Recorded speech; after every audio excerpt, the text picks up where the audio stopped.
Hello, and welcome back to Sports Statistics. All right, so if you're watching this video, hopefully you've already read the article that I put up there on home field advantage. Um, if you've got thoughts, feel free to email me, feel free to post them on the classroom page. But I think it's an interesting article. It talks about where home field advantage might come from. And again, it's not saying that refs or umpires are purposely throwing the game. It's saying that they're subtly influenced by the crowd on the margins. And it's the tiny little calls that could go either way. They tend to go towards the home team more than they go towards the visiting team. Again, it's not that anybody's consciously making these decisions. It sort of just happens in the back of their head without them even realizing it. All right. So, anyways, what we're going to take a look at today is we're going to take a closer look at home field advantage, but we're going to take a look at it from a statistical perspective. And how do you tell when you're watching sports and you're analyzing stats what's meaningful and what's just random noise? All right. And here's the way I'll kind of try to put this in context. Let's say you're flipping a coin. All right. We know that a coin is 50-50 heads and tails. So if you flip the coin 10 times and you get 6 heads and 4 tails, you're probably like, all right, you're not always going to get 50-50. There's some random up and down, nothing to see here. But if you were to flip the coin and get 10 heads and 0 tails, you'd start to become a little suspicious and you'd be like, all right, is the coin weighted? Is something weird happening here? I guess I could get 10 heads, but it seems a little unlikely. So it's this idea of what's real? When do we have to worry that something's going on? And maybe worry is not even the right word, but when are we confident that something's going on versus when are we just okay, random up and down, this sort of thing happens. Because everybody might draw the line at a different spot. Some people might say, if we go back to our coin example, that, 9 heads is weird. If you get 9 heads and only 1 tail, that's weird. Other people might say, oh, if I get 8 heads and 2 tails, that's where I draw the line at what's weird. Other people might say 7 heads is weird. Everybody can draw that line in sort of different spots about what is okay, random. I get it. It's not always going to be 50-50 versus something meaningful just happened. All right. Something that I can't just ignore happened. All right. And we're going to put that in this sort of the context of home field advantage and trying to figure out, does it exist? Now, we kind of know that it exists. The whole article was just talking about that it exists, but this is sort of going to prove to us or show us, what's a meaningful difference. All right. So I've got this Google Doc up here on the screen. And this is what you're going to be doing. All right. You're going to be going through this lab today, but I'm going to use it to kind of talk through the start of it here. And we can go from there. So it says, imagine a football team that goes 9-6. All right. That should say 9-7. So let's fix that right now. All right. 9-7. All right. So the team went 9-7. Maybe they made the playoffs. Maybe they didn't. But they're 6-2 at home and 3-5 on the road. How confident are we that this team plays better at home than they do on the road? Stats to the rescue. So basically what I'm asking is, in the same context of the coin, you don't always expect it to be 50-50. If a team is 6-2 at home and 3-5 on the road, is that definitive proof that they're better at home? Or, could that have just happened? Is it something that this team was going to win 9 games no matter what? And it just happened that 6 of those wins came at home and 3 of those wins came on the road. Or did they get their 6 wins at home because they truly are better at home? And if they had to play all of their games on the road, would they have only gone 6-10? So that's the kind of thing that we're sort of looking at here is how big of a difference does it take for something to be meaningful? All right, so what you're going to be using today is you're going to be using this applet. All right, and this applet lets us look at the difference in proportions. So it says enter the observed performance in each context below. The test statistic will be computed as proportion in context 1 minus proportion in context 2. All right, so what I'm going to do is context 1 is their home games. So I'm going to say that they won 6 games out of 8. So that's where that 6-2 record is coming from. And then context 2 is going to be their road games. So I'm going to say that they had 3 wins out of 8 attempts, which is where the 3 and 5 comes from. So again, 6 and 3 together is 9. So that's their 9 total wins. And I actually just want to refresh this for a second to clear it out. So 6 wins out of 8 attempts at home and 3 wins out of 8 attempts on the road. So if I calculate the observed difference in proportions, what this is going to tell me is it's going to tell me that they won 75% of their home games. They won 37.5% of their road games. And then the observed difference is me subtracting home minus away. So if I subtract these two, I get an observed difference of 0.375, which means their winning percentage at home was 37.5% higher than their winning percentage on the road. So what we're going to go down here is it's going to say simulate differences in proportion and get those differences arranged smallest to largest. The applet will keep track of all the results until you hit reset. So what I'm going to do is I'm just going to add 1. And what this is going to do is it's going to pretend like the team was going to win 9 games no matter what.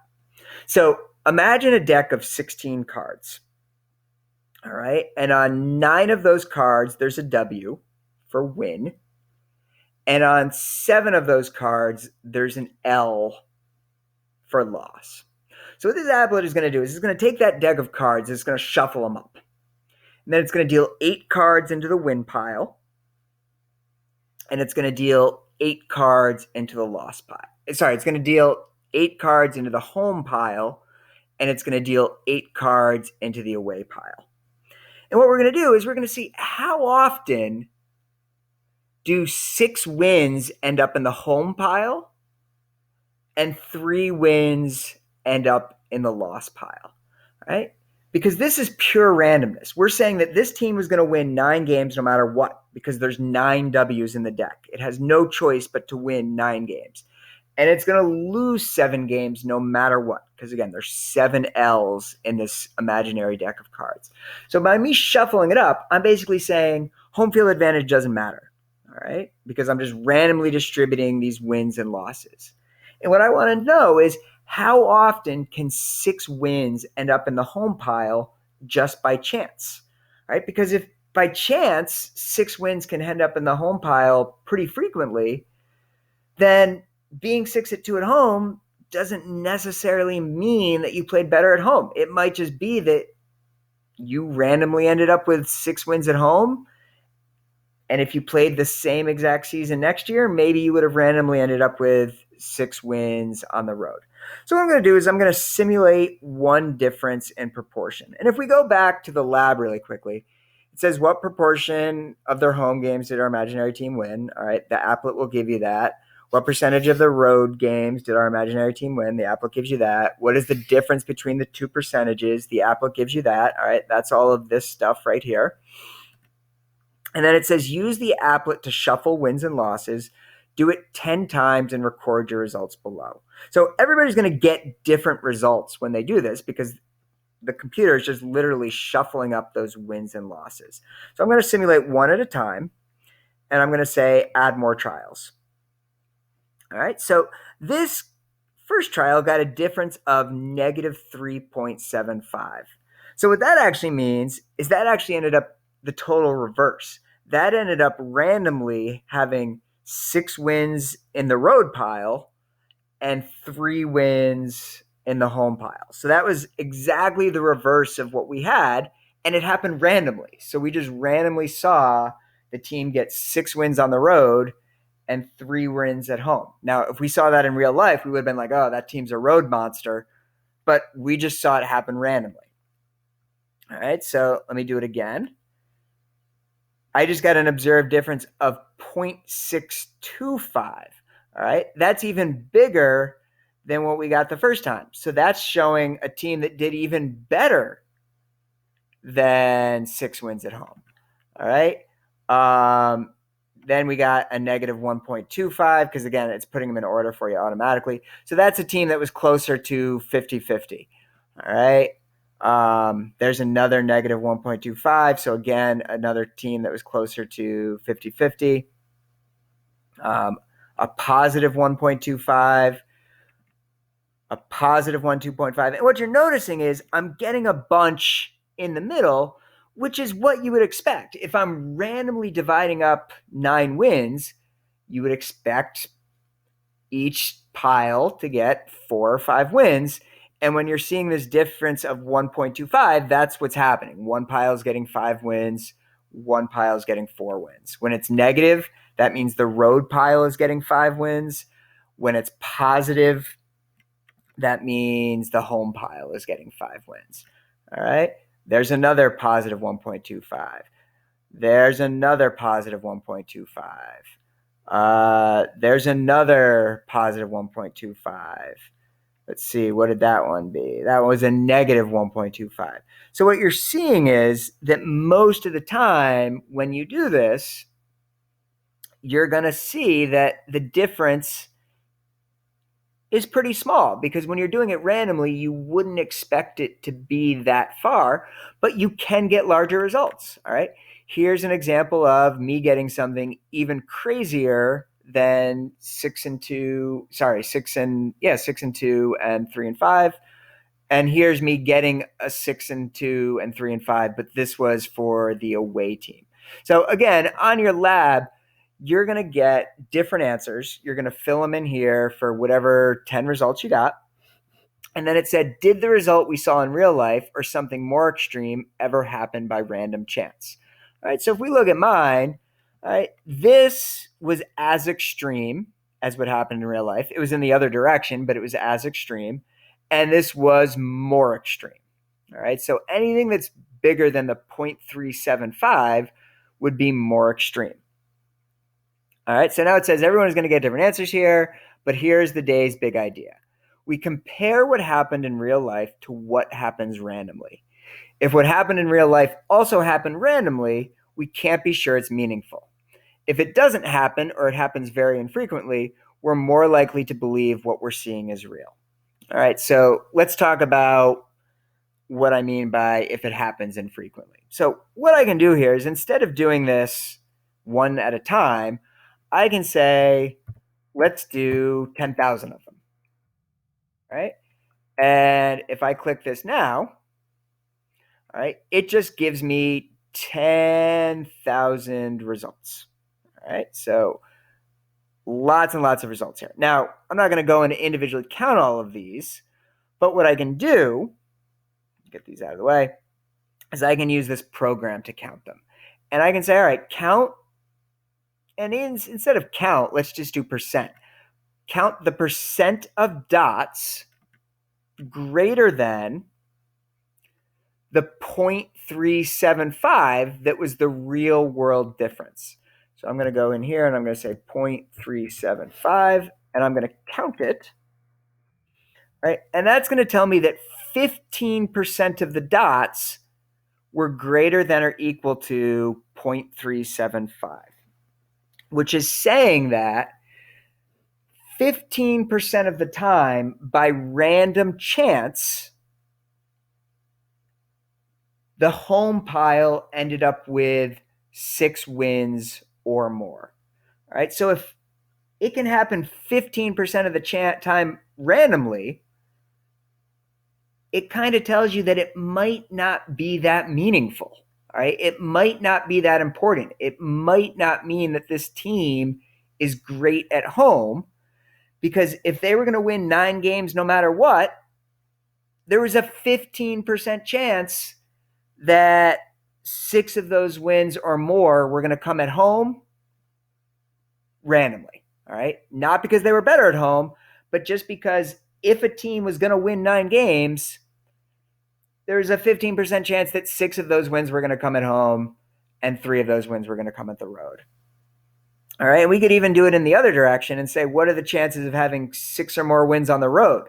All right. That would be count the percent of dots less than negative 0.375. All right. And what you're going to see there is it's going to be about the same. All right. Whether you're counting greater than 0.375 or less than negative 3.75, you're going to get about the same result because these graphs are usually symmetric. All right. They usually are balanced pretty well. So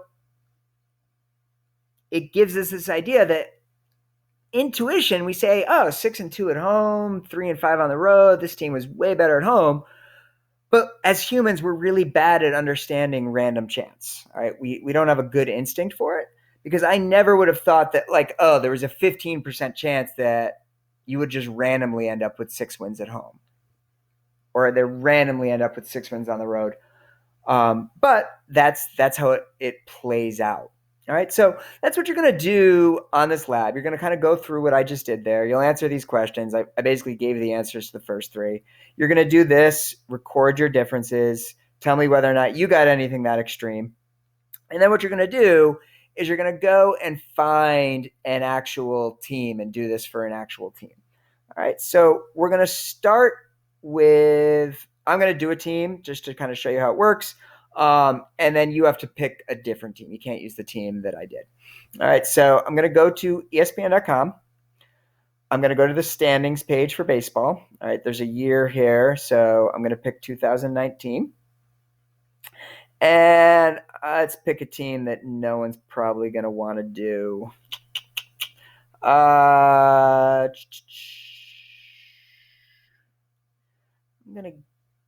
go the Rockies. All right. So the Rockies were 43 and 38 at home, and they were 28 and 53 on the road. All right. So you would go to your sheet here. You would say, all right, they had 43 wins at home, and they had 38 losses. And then on the road, they had 28 wins and 53 losses. 28 wins and 53 losses. Right. So home winning percentage, away winning percentage, and difference. Right. We can use the applet to get that information for us. I mean, you could calculate it by hand, but I'm just going to use the applet. All right. So they had 43 wins at home out of 81 total games because the baseball season is 162. They had 28 wins on the road out of 81 games on the road. So if I calculate the observed difference, that means their winning percentage at home was 531. Their winning percentage on the road was 346 for a difference of 0.185.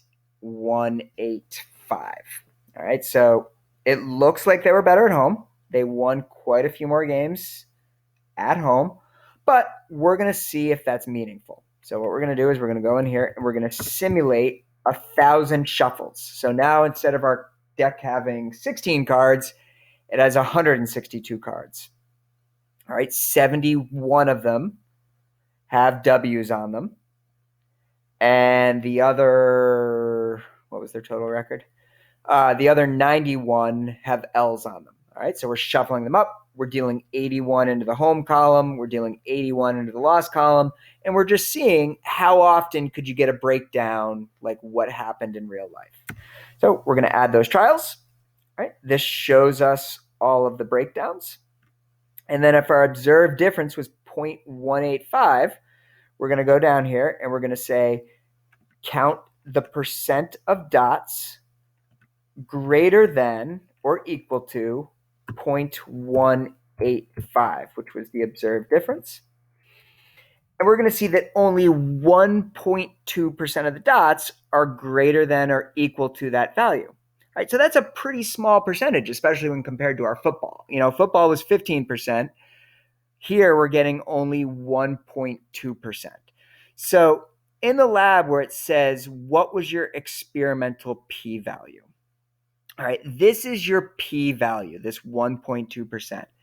It's the percent of times that randomly we get something as extreme or more extreme than what we saw in real life. All right, and the general rule of thumb is that our p-value is over 5%. We say, okay, maybe it just happened randomly. If it's under 5%, we say, all right, it's pretty rare, so it's more likely that what we saw means something. So with our baseball team here, our p-value is only 1.2%. That's pretty rare. So we assume that the Rockies are, in fact, better at home. It's not random fluctuation. With our imaginary football team, we got a p-value of 15%. So we say, oh, that's above 5%. So that might have just happened randomly. All right. It might be that they just happen to get lucky at home this year and they're not actually better at home. And you might be saying to yourself, like, it almost seemed like the football thing was bigger, but the difference is the football season is only 16 games. So when there's only 16 games, it's a lot easier to have those random fluctuations. The baseball season is 162 games. So when you see differences between home and away, they tend to be a little more meaningful. All right. So that's how you're going to answer this question. You're going to fill it in for whatever team you choose. You're going to run the 1,000 simulations, and then you're going to see what your experimental p-value is. All right. Then we're going to see what happens when you gather even more data. So you're going to stick with the same team.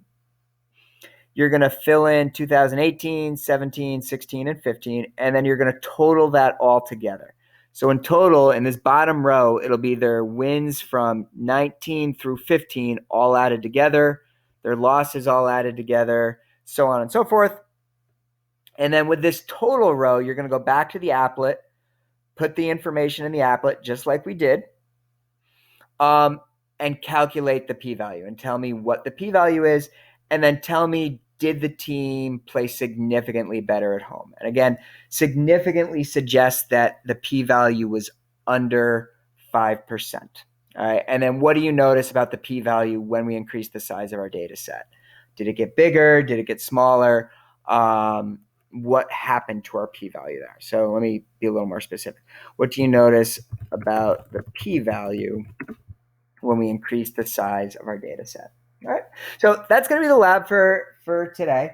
And what you're going to see is that with p-values, there's kind of two ways we end up getting low p-values. And you saw a little bit of this with your regression project is you either need to have a really big difference. So like it has to be like, oh, they won 8 games at home and no games on the road, or you have to have a lot of data.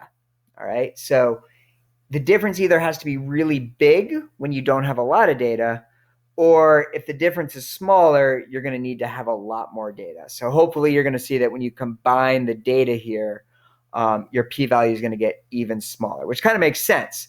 The more we see something happen, the more confident we can be that it's real. But if we don't see it happen time after time after time, we have to start doubting whether it's real or whether it's just random fluctuation. All right. So I hope that was useful. Good luck, and we'll go from there.